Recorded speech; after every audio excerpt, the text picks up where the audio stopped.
अस्सलाम वालेकुम, this is कफ़ील कासिम और आज हम CSS में इंग्लिश ऐसे के एक टॉपिक पर जो कि CSS 2020 के अंदर आया हुआ है इसके ऊपर हमारी डिस्कशन होगी और हम ये देखेंगे कि इस टॉपिक को किस तरह टैकल करना है और किस किस डोमेन के अंदर इसके ऊपर डिस्कशन हो सकती थी। याद रखें कि जब भी हमें कोई ऐसा टॉपिक जो हमारे साथ बहुत रिलेटेड हो, जिसको हमने करंट अफेयर्स में बहुत ज़्यादा पढ़ा हो या जिसकी इन्फॉर्मेशन हमारे पास बहुत ज़्यादा हो, वो वाला जो टॉपिक है उसको मिस इंटरप्रेट करना, मिस अंडरस्टैंडिंग जो है ना, वो उस टॉपिक को फेल करवाने में बड़ी कलीदी किरदार अदा करती है। तो इन्फॉर्मेशन हर इंसान के पास ना कश्मीर के बारे में बहुत ज़्यादा होती है और उस इन्फॉर्मेशन में स्पेसिफिकली जो एग्जामिनर ने पूछा होता है वो बताना एक ऐसे का आर्ट है। इस ऐसे के अंदर उसने पाकिस्तान और पाकिस्तान के लिए जो कश्मीर का फ्यूचर है और बेसिकली कश्मीर काज का जो फ्यूचर है उसको डिस्क्राइब करना इम्पोर्टेंट था। ये बताना था कि पाकिस्तान के जो इक़दामात हैं या पाकिस्तान की जो रीसेंट जो पॉलिसीज़ हैं, जो इनका एजेंडा इस वक्त कश्मीर के लिए चल पड़ा है, उसकी वजह से जो कश्मीर काज है वो क्या स्ट्रॉन्ग हो सकती है, क्या वो कमज़ोर हो रही है, क्या उसमें वो ताकत पकड़ रही है, क्या उसके अंदर कोई खातर खा चेंज आ भी रहा है या नहीं आ रहा, और अगर आ सकता है तो फिर आपके पास कौन कौन से सजेशंस हैं और क्या पाकिस्तान की इस डेवलपमेंट की वजह से जो रिसेंटली पाकिस्तान में 2019 से लेकर 2020 तक हुई हैं वो क्या पाकिस्तान में कश्मीर काज को स्ट्रॉन्ग कर सकती हैं या नहीं कर सकती। इस टॉपिक को, हर टॉपिक को समझना एक आर्ट है और उस आर्ट के मुताबिक फिर आपके पास जो रिलेटेड इन्फॉर्मेशन होती है वो आप पुट करते हैं। मगर अनफॉर्चुनेटली समटाइम ऐसे होता है कि हम सिर्फ कश्मीर का वर्ड देखते हैं और कश्मीर के वर्ड के बाद काज का वर्ड है ये नहीं देखते। तो बेसिकली उसने कश्मीर काज का पूछा है और इसका फ्यूचर पूछा है पाकिस्तान के सिनारियो में, लेकिन अनफॉर्चुनेटली कश्मीर का जब वर्ड देखा जाता है तो हम बेसिकली इंडियन अट्रॉसिटीज़ के बारे में, इंडियन ब्रूटैलिटीज़ के बारे में, इंडियन किलिंग्स के बारे में, वहाँ की रीज़न्स जिसकी वजह से कश्मीर के अंदर ये दंगे फसाद हो रहे हैं, जिसकी वजह से इंडिया जो है ना वो उसमें इलीगली ऑक्यूपाई कर चुका है, हम उसकी तरफ निकल आते हैं और इसकी वजह से फिर इन दंगे फसादों के हम इम्पैक्ट्स बताना शुरू कर देते हैं जो कि टोटली इररेलेवेंट बन जाता है। अब हमें बेसिकली कश्मीर के जो सिचुएशन है उसको नहीं डिस्क्राइब करना, हमें ये नहीं बताना कि कश्मीर के अंदर ना ये इस तरह का बंदा है जनाब ना वो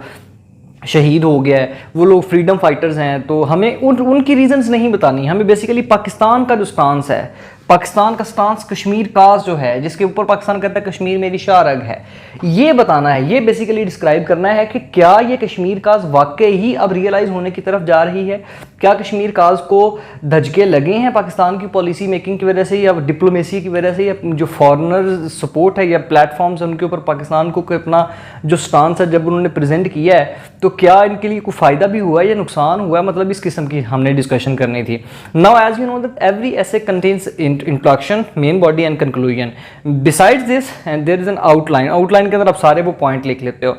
अब हम सबसे पहले तो इसमें इंट्रोडक्शन लिखेंगे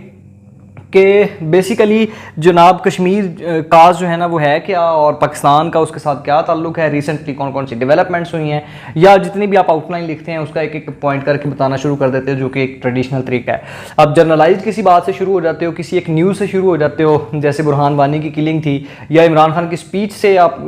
शुरू कर लेते हो कि इमरान खान ने जो कश्मीर का जो एजेंडा है वो यूनाइटेड नेशन जनरल असम्बली के प्लेटफॉर्म के ऊपर बड़ी खूबसूरत तरीके से और बड़े इफेक्टिव तरीके से उठाया। तो मतलब कोई आप स्टेटमेंट उठा सकते हो और वहाँ से शुरू करके जनाब आप कश्मीर का एक इंट्रोडक्शन और खूबसूरत किस्म का एक इंट्रोडक्शन बना के लिख सकते हो जिसकी तकरीबन 200 से 250 अल्फाज होना ज़रूरी है।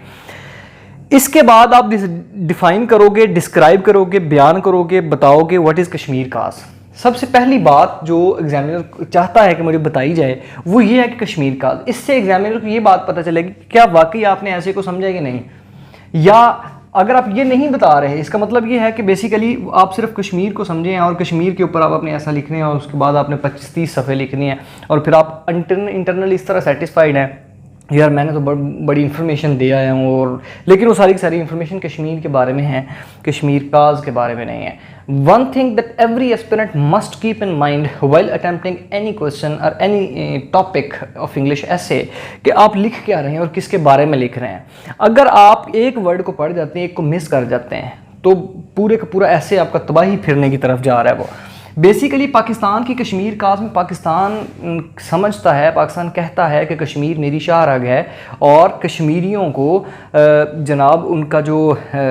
बेसिक राइट है फ्रीडम का, वो उनकी चॉइस के बिना नहीं दिया जा सकता और कोई उनसे छीन नहीं सकता। पाकिस्तान और इंडिया कभी भी without the consent of people of Kashmiris उनको उसको ऑक्यूपाई नहीं कर सकते। Let the UN, let the people of Kashmiris decide the fate on their own. आप उन वहाँ पे 8 लाख ना भेजो आर्मी, वहाँ की किलिंग्स ना करो, वहाँ के पॉलिटिकल एजेंट्स को अरेस्ट ना करो, इस किस्म की बातें।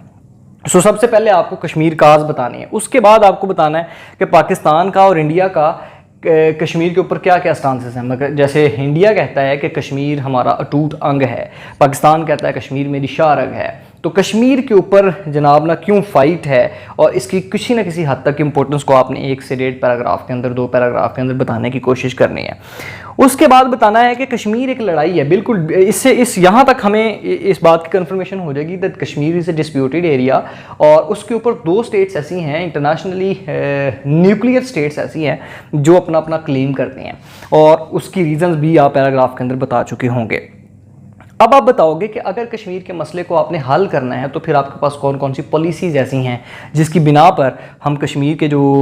ऑप्शंस हैं उसको, उन ऑप्शंस को फॉलो करके उनको लेके हम कश्मीर रेजोल्यूशन की तरफ जा सकते हैं। क्या कश्मीर का मसला हल हो सकता है, और अगर कश्मीर का मसला हल हो सकता है तो फिर इसके अगेंस्ट कौन कौन सी हर्डल्स हैं, फिर आप हर्डल्स को बताना शुरू कर देते। तो आज इस 21st सेंचुरी के 2019 से 2020 तक जितने भी डेवलपमेंट्स हुई जो कि बेसिकली कश्मीर की फ्रीडम के लिए, कश्मीर की रेजोल्यूशन के अगेंस्ट हर्डल्स हैं, वो बीजेपी का नेशनलिस्टिक एजेंडा है। इस एजेंडे के मुताबिक ही उन्होंने एब्रोगेशन ऑफ आर्टिकल 370 और 35A किया, जिसकी वजह से कश्मीर के अंदर डेमोग्राफिक चेंजेस आएंगी। वहाँ जो हिंदूज़ हैं उनको माइग्रेट करवाया जाएगा, उनकी सेटलमेंट्स बढ़ाई जाएंगी, वहाँ पे हिंदू पॉपुलेशन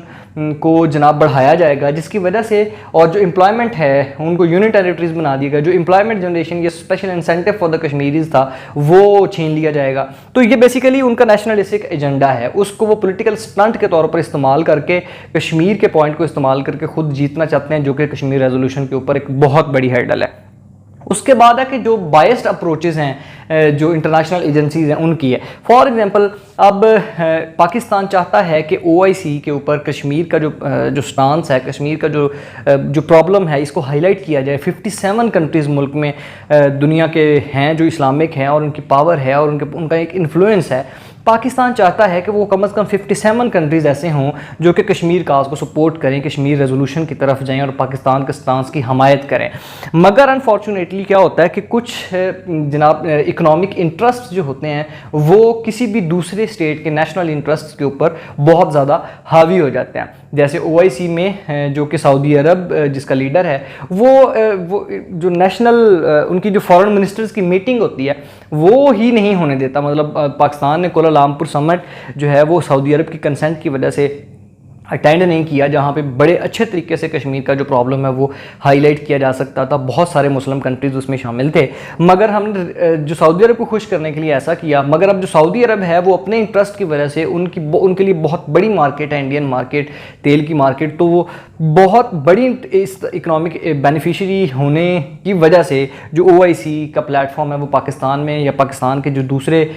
इस तरह के प्रॉब्लम्स हैं उनके लिए नॉन फंक्शनल है, इन एक्शन नहीं है। तो ये कुछ हर्डल्स हैं जिसकी वजह से कश्मीर रेजोल्यूशन नहीं हो पाती। इसके अलावा जो है वो पाकिस्तान की उस लेवल की इकॉनमी ही नहीं है जिसकी वजह से कश्मीर लोग खुद अट्रैक्ट होना शुरू हो जाएं। और दूसरा, टेररिज्म के जो एलिगेशंस लगाए जाते हैं वो इस पाकिस्तान के हक में नहीं जाते, जिसकी वजह से जो है ना रेजोल्यूशन नहीं हो पाता।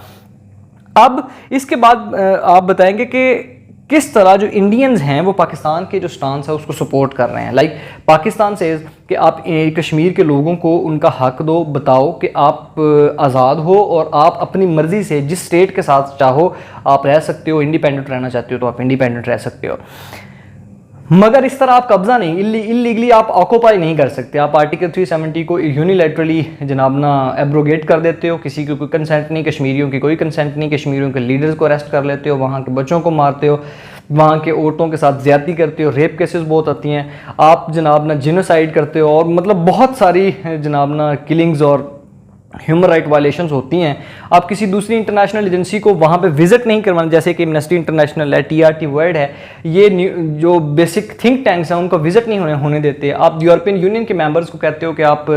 कश्मीर की वैली को विजिट नहीं कर सकते। और मतलब इस तरह के जो स्टेटमेंट है ये बेसिकली पाकिस्तान के स्टांस को, कि पाकिस्तान कहता है कि आओ भाई लोगों देखो कश्मीर में ह्यूमन राइट वायलेशन हो रही है। जब इंडिया ये बात निगेट करता है कि वहाँ पे नहीं हो रही और आप किसी इंटरनेशनल एजेंसी को कश्मीर की वैली में एंटर नहीं होने देते, तो अल्टीमेटली आप पाकिस्तान के स्टांस को सपोर्ट करते हैं कि पाकिस्तान असल में कश्मीर की रेजोल्यूशन चाहता है, जबकि इंडिया जो है वो कश्मीर की रेजोल्यूशन नहीं चाहता। अब इसकी स्ट्रेटजीज के अंदर जो पाकिस्तान ने नवाज शरीफ साहब की कुछ डिप्लोमेटिक किस्म की जो स्ट्रगल थी कश्मीर रेजोल्यूशन के लिए, वो उसके बाद 4 पॉइंट फार्मूला जो मुशर्रफ साहब ने दिया था, जिसमें कहा था कि आप स्टेटस को ले लो, जो जिस तरह सूरत हाल, जो कश्मीर पाकिस्तान के पास वो पाकिस्तान के पास रहे, जो इंडिया के पास है वो इधर रहे। फिर इनकी फेट डिसाइड करे कि जनाब ये खुद डिसाइड करें कि किन कौन सा मुल्क इनके लिए ज़्यादा सूटेबल है, जिसके साथ ये ज्वाइन करना चाहें जाके कर सकते हैं, लोगों की फ्री मूवमेंट आना शुरू हो जाए। मतलब इन्होंने कुछ 4 पॉइंट्स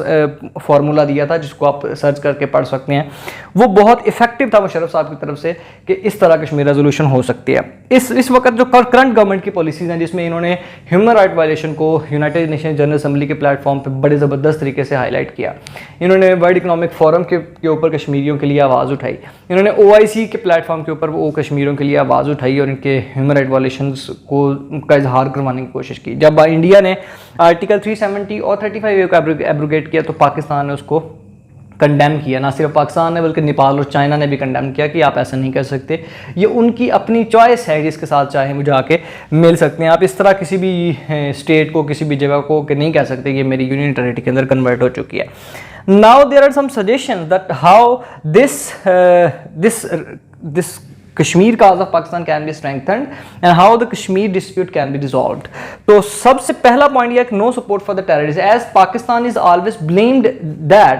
कि आप टेरर स्पॉन्सरिंग करते हो, टेररिज्म फाइनेंस करते हो। तो पाकिस्तान को चाहिए कि कभी भी इस तरह मुजाहिदीन का जो सिलसिला है वो उसको कोई सपोर्ट ना हो, टेररिस्ट ऑर्गेनाइजेशन की कोई सपोर्ट ना हो, जिसकी जैसे पुलवामा अटैक हुआ था तो पाकिस्तान के ऊपर अटैक ब्लेम्स लगाए जाते हैं। इंडियन टेरिटरी में मुंबई अटैक होता तो वो पाकिस्तान को इस तरह ब्लेम लगाते हैं। इंडिया के होने वाले जितने भी मामला हैं वो इंडिया खुद अपने तौर पर माने कि ये हमारा अपनी गलती है, हमारा अपना फेलियर है। पाकिस्तान कभी भी किसी को फाइनेंस ना करे, जो कि पाकिस्तान हमेशा से डिनाई करता रहा है, ये एलिगेशंस भी कभी ना लगें। तो हो सकता है कश्मीरीज भी अब ये चाहते हैं कि हम अपने बच्चों को पैदा इसलिए नहीं करते कि वो जाकर लड़ना शुरू हो जाएं और मर जाएं, मतलब इस तरह तो जनरेशन ही ख़त्म हो जाएगी उनकी। So they don't want guns, they want actually the tangible proofs that Pakistan is actually supporting Kashmir cause and Pakistan is actually strengthening the Kashmiris on their own, and Pakistan is supporting the Kashmiri people that you can get the freedom, you can enjoy the basic rights of human beings, and if you are going to join Pakistan. Next is strengthening the case legally, मतलब पाकिस्तान के पास ना वो जो legal point of view से कश्मीर का जो stance है वो ही इतना तैयार नहीं होता, जिसकी वजह से रेजोल्यूशन अभी तक प्रॉपर जनाब यूनाइटेड नेशन जनरल असम्बली के जो पॉइंट्स हैं वो यहाँ पर इम्प्लीमेंट प्रॉपर नहीं हो सके, या पाकिस्तान अपना स्टांस अभी तक 73 ईयर्स में प्रॉपरली जनाब लोगों को बता नहीं सका। तो पाकिस्तान आपको अपना केस लीगली बहुत ज़्यादा स्ट्रॉन्ग करना चाहिए, लीगल जो माइंड्स हैं उनको बिठा के करना चाहिए। उसके बाद ही इंडियन ब्रूटैलिटीज़ को पूरी दुनिया में हाईलाइट करना चाहिए, जैसे आज बड़ी स्क्रीन्स जो न्यूयॉर्क की गलियां हैं, स्ट्रीट्स हैं, उनके ऊपर दिखाया गया किस तरह जो इंडियन है वो मारे जा रहे हैं। पाकिस्तान की जो डिप्लोमेटिक अप्रोच थी वो बड़ी स्ट्रॉन्ग और एजाइल रही, लोगों को बताया गया यार इंडिया जनाब ना किस तरह कश्मीरी लोगों को मार रहा है। और इंडिया का ये जो एक्शन है जिसमें उन्होंने पॉलिटिकल जो बंदे थे उनके, महबूबा मुफ्ती थी, उमर अब्दुल्ला थे, फारूक अब्दुल्ला थे, अली गिलानी थे, इनको उन्होंने अरेस्ट किया, हाउस अरेस्ट कर दिया और सालों से किए हुए हैं। वो ये स्ट्रॉन्ग करता है पाकिस्तान को कि यार पाकिस्तान असल में चाहता है कि वो लोग फ्री रहें और वो लोग अपना पार्टिसिपेट करें, अपनी इकॉनमी वो खुद जनाब चलाएं और वो अपने जितने भी बेसिक राइट्स हैं उनको एंजॉय करें। जैसे कि पाकिस्तान उन कश्मीर के अंदर, पाकिस्तान वो जो कश्मीर है उसमें उनका अलग प्रेसिडेंट है, उनका अलग प्राइम मिनिस्टर है, वो लोग इंजॉय कर सकते हैं अपनी फ्रीडम्स को। यहाँ वहाँ इंडियन और कश्मीर के अंदर इस तरह की चीज़ नहीं है। उसके बाद revitalising the OIC that Muslim countries in the world almost 57 countries, अगर आप उसको रिवाइटलाइज कर देते हो तो 57 कंट्रीज का जो इन्फ्लुएंस होगा वो इंडिया के ऊपर बहुत ज़्यादा होगा एज़ कम्पेयर टू कि अगर पाकिस्तान सिर्फ अपना स्टांस ही स्ट्रॉन्ग करता रहे। उसके बाद है कि आप गिलगित बल्तिस्तान आज़ाद जम्मू कश्मीर के इलाके को इतना डेवलप कर लो कि जो श्रीनगर और जो इंडियन ओन कश्मीर है वहाँ के लोगों के पास एक मिसाल बने कि यार वाकई अगर हम पाकिस्तान को ज्वाइन करते हैं तो हमारा हाल जो होगा वो बहुत अच्छे तरीके का होगा और हमें अपना फ्यूचर ब्राइट नज़र आ रहा है। If the Azad and Jammu Kashmir और the area of the Gilgit Baltistan which lies in the vicinity of Kashmir, अगर वो एरिया इतना डेवलप नहीं होता पाकिस्तान की तरफ से, देन कश्मीरीज भी खुद जानते हैं कि भाई अपने इस 37% एरिया को तो ये लोग डेवलप नहीं कर पाए, तो ये हमारे राइट्स को किस तरह जनाब ना प्रिजर्व कर पाएंगे। सो पाकिस्तान को चाहिए कि उनको डेवलप करे। दूसरी बात है कि जितनी भी organization, commonwealth organization, European union हो जाए, OIC हो जाए, तो इंटर पार्लियामेंट्री जो यूनियंस बनती हैं, इस जितने भी मेंबरान हों उनके अंदर पाकिस्तान को अपना केस अपना पुट करना चाहिए। उसके बाद है dialogue is the best way to solve this dispute, because if Pakistan is fighting with India and India is engaging in the fight with Pakistan, then there is no room for the dialogue, there is no table for the dialogue। जो dialogue नहीं हो सकता तो उसके बाद किसी भी तरह से कश्मीर रेजोल्यूशन का जो प्रोसेस है वो तो मुमकिन ही नहीं है। उसके बाद है कि पाकिस्तान को ये वाला केस हाईलाइट करना चाहिए। उसके बाद है कि पाकिस्तान को बैक चैनल डिप्लोमेसी का ज़रूर सोचना चाहिए। मसलन पाकिस्तान को चाहिए कि वो सऊदी अरब को इस तरह कन्विंस करे कि भाई आपकी वजह से हमारा जो केस है वो इतना हाईलाइट नहीं हो रहा, आप अगर इंडिया के ऊपर प्रेशर डालोगे तो मुमकिन है कि जनाब जो केस है वो काफ़ी हद तक स्ट्रॉन्ग होगा। पाकिस्तान को ये वाली डिप्लोमेटिक एफर्ट्स बहुत अच्छे तरीके से बढ़ानी चाहिए ताकि जो कश्मीर डिस्प्यूट है उसको वो हाईलाइट हो, पाकिस्तान की कश्मीर काज फिट नज़र आए और स्ट्रॉन्ग हो, उसकी वजह से पाकिस्तान कश्मीर रेजोल्यूशन की तरफ निकल जाए। उसके बाद है कि peace of India strong economy of Pakistan, मतलब कि पाकिस्तान अगर खुद अपनी इकोनॉमी को स्ट्रॉन्ग करेगा तो इनको भीख नहीं मांगनी पड़ेगी दूसरे लोगों से। फॉर एग्जांपल सऊदी अरब से ये लोन लेते हैं, चाइनीज़ से ये लोन लेते हैं, ईरान को कन्विंस करने की कोशिश करते हैं, या दूसरे एशियन डेवलपमेंट बैंक हो जाए, OIC हो जाए, UAE हो जाए, मतलब ये लोग दूसरे ममालिक के पास जाते हैं तो इनका कोई इकोनॉमी का स्टैंड नहीं है, जबकि India is a better economy than Pakistan. तो पाकिस्तान को पहले अपनी इकोनॉमी इस तरह की डेवलप कर लेनी चाहिए, इनकी इकोनॉमिक डेवलपमेंट कुछ इस तरह की होनी चाहिए जिसकी वजह से इनका जो केस है या पाकिस्तान का जो आउटलुक है वो बड़ी स्टेबल नज़र आए और बड़ी चार्मिंग नज़र आए, बड़ी अट्रैक्टिव नज़र आए, जिसकी वजह से कश्मीर लोग खुद भी जनाब ना अट्रैक्ट हों। ये ना हो कि जब इंडिया फॉर एग्जाम्पल इस वक्त अगर ये कह दे कश्मीर के लोगों को ये डिसाइड कर लो कि आपने किधर जाना है, तो ये मुमकिन है कि वो उनकी जो आबादी है वो कहें कि ये तो खुद मार रहे हैं, तो हम इनके साथ ज्वाइन करके क्या करेंगे। Either we will join India or we will remain free और इंडिपेंडेंट। सो ये जो अगर वो इंडिपेंडेंट रहते हैं तो पाकिस्तान को फिर भी फ़ायदा है, मगर अगर वो ज्वाइन कर जाते हैं इंडिया को तो फिर पाकिस्तान के लिए बहुत ज़्यादा नुकसान है। इस ऐसे को कवर करने के लिए आपको इमरान खान, मोदी, सुषमा स्वराज, शाह महमूद कुरैशी साहब और यूनाइटेड नेशन जनरल असम्बली के इमरान खान की जो स्पीच है वो और बेसिक जो फेमस जनाब हैं न्यूज़पेपर्स हैं उनकी हेडलाइंस को करना बहुत ज़्यादा इंपॉर्टेंट है। याद कर लेना चाहिए उनको स्टेटमेंट्स को, ताकि आप मुख्तलिफ जगहों पे हाईलाइट करके बताएं तो उसको पता चले कि आप बेसिकली आपको कश्मीर काज का भी पता है और आपको पता है कि ये स्ट्रॉन्ग हो रही है या नहीं हो रही। अब फ्यूचर क्या है, आप ये सारा कुछ डिस्कशन के बाद आप उसको बताओगे कि यार ये फ्यूचर इसका क्या नज़र आ रहा है। जाहिर है कि इस वक्त इंडिया के ऊपर ये हेडिंग, ये फ्यूचर का वर्ड हमें ऐसे के अंदर बिल्कुल इस्तेमाल करना चाहिए। बेसिकली कि फ्यूचर का मतलब आने वाले वक्त में कश्मीर काज की जो स्टांस है, क्या ये मुमकिन है, होगा भी या नहीं होगा, क्या ये हो सकता है, ये वाली बात है। पाकिस्तान ने यूनाइटेड नेशन जनरल असम्बली के ऊपर अपना खिताब किया, इमरान खान की स्पीच हुई, शाह महमूद कुरैशी साहब के डिप्लोमेटिक एफर्ट्स हैं, चाइनीज़ की सपोर्ट है, इस रीजन के ममालिक में पाकिस्तान को सपोर्ट मौजूद है। तो ऐसा लग रहा है कि जो पाकिस्तान की कश्मीर काज का जो फ्यूचर है ना वो ब्राइट है,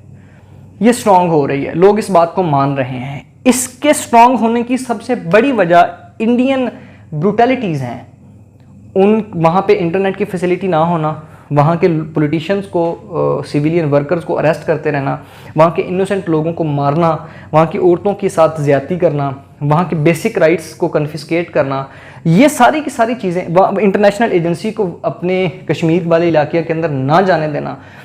जर्नलिज्म के लिए बिल्कुल पाबंदियां लगा देना, ये सारा का सारा कुछ पाकिस्तान की कश्मीर काज के फ्यूचर को ब्राइट करता है। आर्टिकल 370A एब्रोगेट होना, CA और NRC बिल का पास होना, जिसमें वो मुस्लिम माइनॉरिटी जो उनके पास मौजूद है, जो मुस्लिम कम्युनिटी स्पेसिफिकली वो इसको टारगेट करते हैं, उसको निकालना चाहते हैं अपने इलाकों से, तो ये कैसे मुमकिन है कि कश्मीर जो है वो लार्जली मुस्लिम पॉपुलेटेड एरिया है? तो वो ये कैसे मुमकिन है कि जो आपके पास आपके मुस्लिम लोग मौजूद हैं, मुसलमान मौजूद हैं, आप उनको तो अपने मुल्क से बाहर निकालने की कोशिश करते हो, उनके लिए तो इस तरह का CAA बिल्स पास करते हो, सिटीजन अमेंडमेंट जो बिल्स हैं ये पास कर देते हो, मगर आप ये कैसे मुमकिन है कि आप कश्मीर के मुसलमानों को डाइजेस्ट कर लोगे, वहाँ के एरिया को, वहाँ के लोगों की जो रिलीजियस प्रैक्टिसेस हैं उनको बर्दाश्त कर लोगी? मतलब ये सारा कुछ डे ड्रीम नज़र आता है। इस सारे एक्शंस के साथ साथ पाकिस्तान का जो कश्मीर का जो फ्यूचर है वो बहुत ब्राइट है।